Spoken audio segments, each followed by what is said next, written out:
হ্যাঁ, জাতিগতের একটা ব্যাপার আছে। সেটা কি?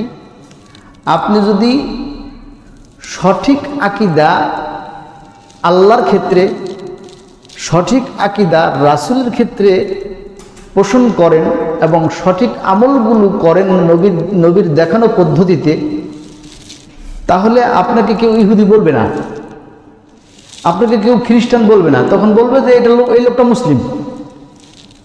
কারণ মুসলিমদের জাতিগত বৈশিষ্ট্য হলো তারা সব নবীদেরকে মানে আর আখিরি নবীর অনুকরণ করে।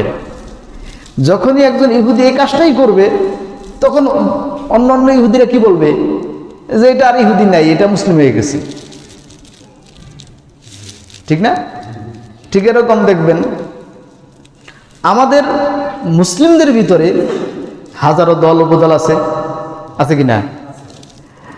থাকলে সেই দল উপদলগুলো ধরেন, যদি কোনো ব্যক্তি দলের ঊর্ধ্বে গিয়ে, তার বন্ডেজের ঊর্ধ্বে গিয়ে যদি সরাসরি কোরআন এবং সহিহ হাদিসের আলোকে আমল করে এবং ঈমানকে পরিশুদ্ধ করে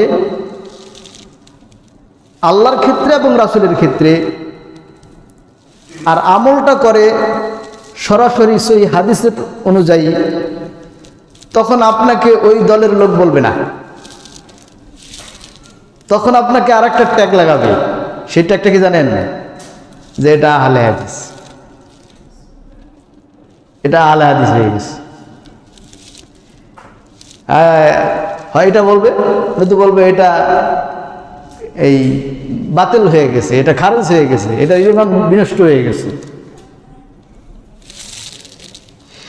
যে কেউ তার দলের মতাদর্শের ঊর্ধ্বে গিয়ে কোরআন এবং সহিহ হাদিসকে মেনে নেওয়ার ইরাদা করে নেবে যে আমি কোরআন ও সুন্নাহর বাইরে যাব না,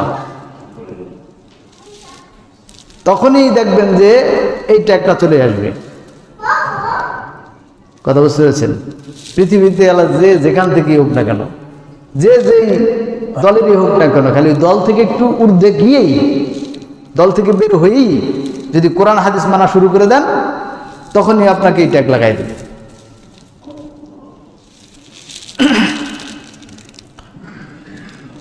এজন্য দেখবেন জাতিগত বিভেদের ভিতর থেকে যাচাই বাছাই করলে সঠিক আকীদা,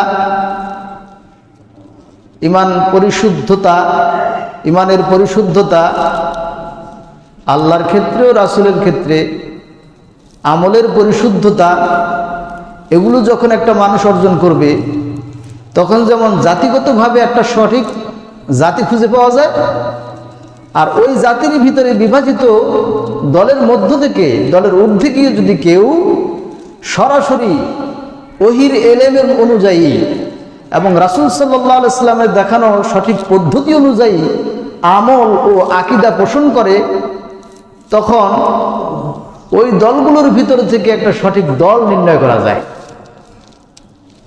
কথা বুঝি?